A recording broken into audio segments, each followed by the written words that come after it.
I'm very, very excited about today. Today, it was so funny at last session, we're like, what are we gonna do next time? And a lot of people said hope. Let's work on this idea of hope. And it's something that we've spoken about a lot before in this whole single mom experience. I feel that for a lot of us, hope has been lost. And the story I often tell is when I became a single mom and I decided to go back to school, my mom took my son, I paid her to watch him, I was working 2 jobs, I decided to go back to school. I was studying for the CFA at the time. I was at 4:30 in the morning, waking up, working out to get to the office. I'd do a full day at the office and then sleep in my boss's office. And I thought, wow, this is amazing. My body is doing something I never thought it could. And then fast forward 6 years later, I've got a great job that pays well. I can afford my kid. I can afford to take us on vacations. I can afford to do all the nice things, yet I can barely wake up in the morning. I am depressed. I cry on my way to work. I cry on my way home from work. My limbs aren't moving. And I think, what's the difference between these two? I used to joke, and I'm like, oh my God, remember the girl that used to wake up at 4:30 and go to Equinox and work out? I realized that what I had lost was hope. When I was doing the CFA, when I was doing all these things, I had this forward momentum. I'm like, no, my life is going to change. This is great. And it energized me. When I got in this job and I was disillusioned by it, that energy was lost. So again, going back, thinking of this idea of hope and the loss of hope, we lose hope when we feel like we have a problem that's in front of us. And it's not just a regular problem, it's an insurmountable problem. And then if you think, what's an insurmountable problem? It's one that you feel like it has no solution, or it's one that you feel like it's permanent, there's no getting out of it, which is really, really sort of poignant for the single mom experience. So, the truth is, though, if we really think about it, is that sometimes it just feels like it's insurmountable. And the reason it feels that way, it's because it's just been like that for so long, and we don't know any different. So in this sort of sludge that I was in, I started really getting into design thinking, as a lot of you have done with me. And that design thinking involves reframing problems, right? If you have something like my life is doomed, that's what we call a gravity problem. There's no solution. But if you start pulling things apart and start getting into, again, in design thinking, what we call the minimum actionable problem, there's something for you to solve. And when there's something for you to solve, you have hope. So for the single mom experience, and I realize now we should probably do a whole series on this, but it's Byron Katie's work. And she teaches you to ask better questions. And a lot of her questions, for example, like if you were to say, my life sucks, single motherhood is doomed, I'm doomed, and it's going to be like this forever. The first question she encourages you to ask is it true? And taking that one little pause, you're like, yes, it's true. It's totally true. Her second question is it really true? So then you start thinking, look, are there successful single mothers? Are there single mothers making $250,000? Are there single mothers who are happy? And you start to think, yeah, okay, so maybe it's not really true. The third question she asks is, who would I be, or who am I when I believe this problem? And it's usually not great, right? Like, single motherhood sucks, I'm not in a very good place. The fourth question is, who would I be if I didn't have these beliefs? And that's when you start teasing things apart. So I want you to think of this concept of learned helplessness. And the best way for me to describe this, it's a very famous story, you may have heard it, it's the elephant trainer. If you ever watch how elephants in a circus, elephants that have been under captivity for a long time, you see a trainer just kind of pulling them with a little rope, right? These giant, majestic creatures that could take down a house are being held by this little rope. And if you were to ask a trainer, why don't they break free? Why don't they go loose? The trainer will say, well, we put the rope around their legs when they're babies. And when they're babies, the rope is stronger than they are. And as they grow up, as they become stronger, as they become these great, gorgeous creatures, they still accept that the rope is stronger than they are. Just like we also accept that the problems are stronger than we are. So we accept these things about ourselves. We accept that, we're not worthy of love. We accept that we're not worth a $250,000 salary. We accept that, you name it, the single mom story, right? So if any of you are in the chat, just, think about it. What are some of your ropes that are holding you back? And when you identify these ropes, you can start asking, maybe this isn't true. So put them in. I'm here. If any of you are in there. I know I kind of sprung that on you, but a couple of the things, right? Super, super popular. A happy family has 2 parents. That's a rope. One I've heard several times is, oh, I have ADHD, so I don't have any hope of earning a good income. Well, the reality is, if you read any literature on ADHD, they say that it's like having a Ferrari engine, right? You just have to know how to use it. So another one, my entire family is poor. It's how I was raised. It's all I ever know. So really think, just like these limitations that are all in the elephant's head, what are our limitations? What's holding us back? Where in life have we lost hope because we think a problem is just so powerful that we can't break free? So another thing too that I like to think of when you think of that rope, we spend a lot of time thinking about what the rope is made of. Who tied us up? How it sucks, how long this rope has been around us, right? While we're focusing on that rope, we're not focusing on our strength, okay? If we're believing in that rope, we're not believing in our strength to break it, and we're not believing in our minds to think of a way to untie it. Another way to think of this concept, think of the TV stations, right? Imagine that, there's all of these TV stations. There's the sports network, there's the Cartoon Network, there's CNN. That's my dad's favorite. I always yell at him when he's listening to Trump on CNN. I'm like, why are you doing this to yourself? There's all these channels that exist, but we think there's one channel. Why do we think there's one channel? Because a lot of the times that's all that ever played at home. Our mom liked a certain channel, or our dad liked a certain channel, and we never thought to ask, does Netflix exist? Right? It's all we know. So this one thing I really, really want you to drive home, I want you to think, could there be, so think of hope in this regard, could there be another way to look at this situation? So that's concept one. Concept two, because we're doing a hypnotherapy session today, is I want you to, the concept we're going to talk about is the mind in a certain way. The function of the mind, it's got one main function, and the main function is to create coherence between what you believe and your reality, or what you believe and the environment. So basically, if you believe you're going to get sick, the function of the mind is to make you sick. Think of your mind, so for obviously it's much more complicated than this, but for our purposes, think of it as the conscious mind and the unconscious mind. The conscious mind is creative, right? Its main function is your imagination. It's the prefrontal cortex right up here. Your wishes, your desires, your aspirations, all the things you long for in your life. And the more information that we throw into this part of our brain, the harder the mind in its whole tries to make it happen and tries to get us there. So that's the conscious right here. 5% of the time we're using it. 95% of the time, we have the subconscious mind. There's no creator in the subconscious mind. Think of the subconscious mind as a computer, essentially. It's a hard drive. There's nothing in it. You have to put programs in it for it to work. So that now the question is where do we get these programs? So these programs are acquired through experiences. So think of a baby learning to walk, right? You learn how to walk, you learn how to play an instrument, you learn this through watching people, through experiencing it, and through repeating it. We download the beliefs from our parents, from our teachers, from church, from what we consume, right? All of this stuff. And you realize that any problems that we have, most of the time, are because of faulty beliefs, faulty programs that have been installed. So very basic. Forgive me 1 second, ladies, I need to take a sip here. Very basic, we've got, again, the conscious mind, which is the creative mind, and the subconscious mind, which is the habit mind. So again, let's think of this in terms of the computer again. Like we said, the subconscious is the hard drive, and it downloads the programs. The conscious mind is the keyboard, where we can create what we want. I always think of this in my head, subconscious, and I'm like, oh, what am I going to create? And I think of myself literally typing on a keyboard. So automatically you think, fantastic. I'll just work off the keyboard all the time, and I won't let the subconscious do the work. The problem is the subconscious is taking up 95% of the actions, okay? Everything we do, or 95% of what we do, comes from the subconscious. The reason for this makes a lot of sense. We've got so many inputs coming at us at any given time. It has to filter what's important, right? So anytime, like you're driving, for example, and you go on autopilot, that's your subconscious taking over. So let's just talk about those programs. And again, this is why the hypnotherapy, this is relating to the hypnotherapy. So, okay, oh, 1 second, sorry.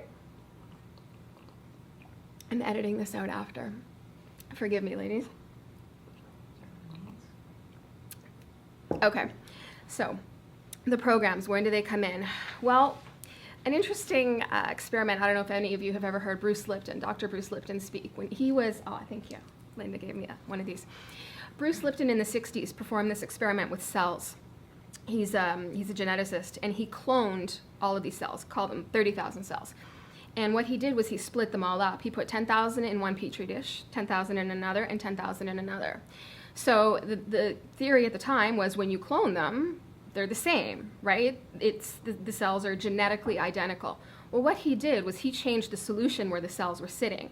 The solution is what they call a culture medium. Culture medium for geneticists is how when they work with cells, culture medium is blood, right? So what he found that as he changed the culture medium, 10,000 of the cells turned into bone cells, 10,000 turned into muscle cells, 10,000 turned into fat cells. So they realized, this is epigenetics, that it's the environment environment that dictates the expression of the cells. So what does this mean for us? Well, we are a human petri dish. Our blood is culture medium. We know that when we're thinking happy thoughts, we know that when we're in love, our blood, we've got all kinds of wonderful pharmacy of chemicals. We've got, dopamine, oxytocin, vasopressin, all these beautiful chemicals when we're in love are floating through that blood. Well, when we were in our mother's belly, that's what we were living in. And this isn't pseudoscience, this isn't anything. When I did Kieran's psych assessment at Sick Kids Hospital, the first question they asked were, where was your head during your pregnancy? So they know, they go all the way back to when we were on our mother's bellies. So now, we're born. We have two different states of thinking. Our brain waves are doing in two different levels. Number one is sleep, which is delta. Number two is theta, which is imagination. Children before the age of 7 only have these two, theta and delta. Delta being sleep, theta being imagination, which is why you see when a child is, riding a horse on a broom, it's not a broom, it's a horse, because they're in this imaginative state. That's hypnosis. They are in hypnosis for the first 7 years of their life. And why? Again, a baby can't pick up a book, and a baby needs to learn how to be human. So nature gave us this really, really super learning system where we could just download these programs. And then after the child, from 7, they develop alpha, which is calm consciousness, which is sort of a meditative state. And then beta. Beta is schoolroom thinking. We've got high beta, which is like test, you're writing a test. And then there's gamma, which is flow state. But the key here is that at birth, we're born with delta and theta. So, a child is learning through hypnosis, downloading programs. They're learning how to live in a culture. They're learning how to be human. And the key here is that in those first 7 years, the child learns self-identity, right? So where have we learned self-identity? Through other people, not us, our parents. Other people told us who we are. Other people would say things like, who do you think you are? We're poor. Life's a struggle. You have to work really hard to make some money. This is subconscious programming that has taken away our power. We were programmed by watching other people, all before the age of 7, okay? The reason I'm telling you this is because to undo the program, to install new programs, we have to install them the same way the original ones were installed. So number one, through hypnosis, okay, through that really, really calm, suggestible state, and through repetition, which is our habits. So we've learned we're driven primarily by our subconscious mind, right? Running programs that aren't even ours. So think about that, again, in terms of hope and why we believe the things that we do. And that we've lost hope because we believe in a reality that may or may not be true. It just seems this way because it's all we know. So think of, to sort of really illustrate a point, I'm going to give you an extreme example. And this is going to lead you into where we're going with today's hypnosis. When you hear about someone, or if any of you, God forbid, have experienced moments where you feel like taking your own life, and you hear people talk about this, what do they always say? They usually say things like, oh, a part of me just wanted to end my life, a part of me didn't want to be here, but yet a part of me couldn't do it. Okay, that's, again, we're talking extreme examples. I remember being in an abusive relationship.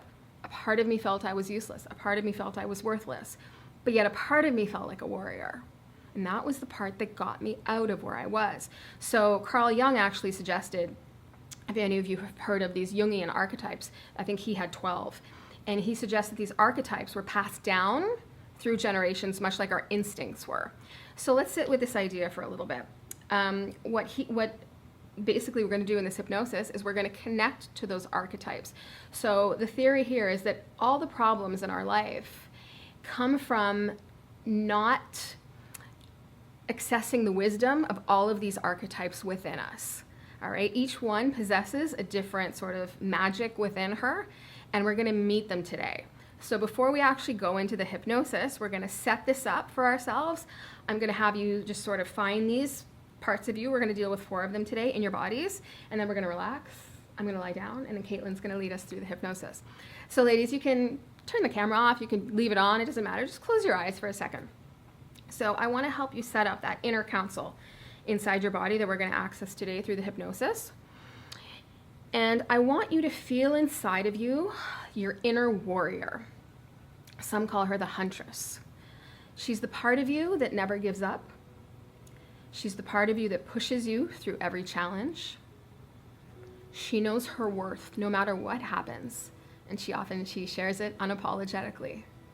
She always knows that victory is near, and she's the one that gives you the strength to follow through on those goals, because she knows she has everything she needs to do it. She's the one that helps you shed old identities that didn't work for you. And she doesn't have an interest in playing small. She's the one that kind of knocks you over the head and says, what are you doing? I'm playing a big game.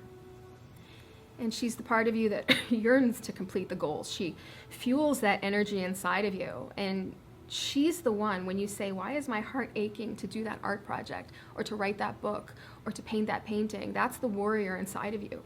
She's pushing you towards those projects. So as you think of her, ladies, I want you to imagine somewhere in your body, where do you think she lives? And I want you to touch that part, wherever you feel her, because you're going to connect to her in a bit. The second part of you I want to introduce you to is the mystic, or the magician. She's the one that saves you every single time. Some call her an alchemist, and she can access higher levels of thought that go way beyond the rational mind. She makes, as we say, the bullshit disappear. And she knows that everything in our life is just perception. She's why change is possible. She's very, very wise. She usually has that little smile on her face when everybody else is freaking out, because she knows something that they don't. She's very clear on the fact that emotions are her superpower, and she can find the answer in a second, because she knows that all the answers are in her intuition. You might actually hear her say, she'll think in terms of the warrior, and she'll be like, why waste my energy like the warrior? Because I can literally make everything disappear in an instant just by changing my thinking about it. So really, really feel that mystic, that magician in you. And then touch where she lives, feel where she lives, so that you can connect to her. Everybody's might be a little bit different, but you'll feel where she is. Now, the third part of us I want you to meet is the lover. She's the one, she's the one that's always there for us.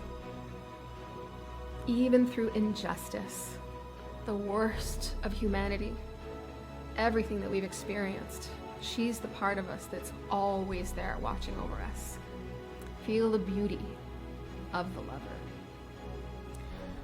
Her superpowers are self-confidence and sensuality.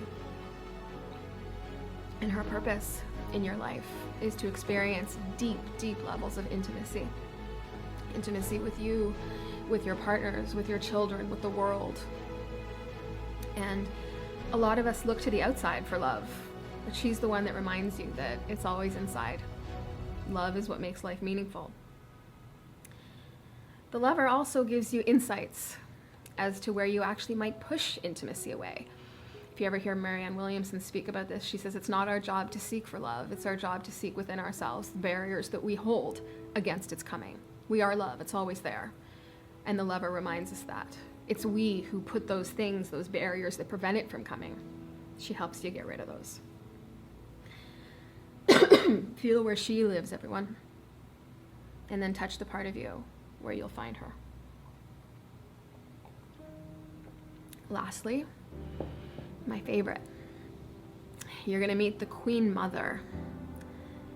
She's the part of you that knows when you experience the most pain, it's where you also experience your greatness. It's where you expand into your biggest self. She's the one who's been through everything with you, through many lives. She knows everything. She's directly connected to Source or God or the universe or whatever you believe. That's what she is. And she carries that all creative, all giving life force within her. She sees what others don't see. She knows she's meant to serve. This is her big thing. She's selfless. She's beloved. She knows that life has nothing to do with what we get, but it's how we give. She's the deeper part of us that knows that we're here for something great. And great doesn't mean big. Great can be kindness in a moment where someone needs it. The Queen Mother gives us the answers. She gives us the coaching. She's the book that falls off the shelf. She's the friend that calls. She's the podcast that you would never listen to and just suddenly pops up and they say the thing that you most need to hear. That all-knowing. She understands exactly where she needs to put her energy. She knows that when you're wasting your energy on futile things, she says, no, let's create. Let's put it where it needs to go. She makes all of her decisions for the betterment of humanity. And her job, her main work, is to let go everything within you that isn't serving you and let in the truth, let in pure knowledge and wisdom. So ladies, wherever you feel the Queen Mother in your body, just touch it. Put all of your focus on that area of your body. We're going to meet her in just a bit. And you can open your eyes. Just wanted to give you a little precursor of what's to come so that when you get into the meditation, you kind of know these parts of you. And Caitlin, I'm going to bring it over to you.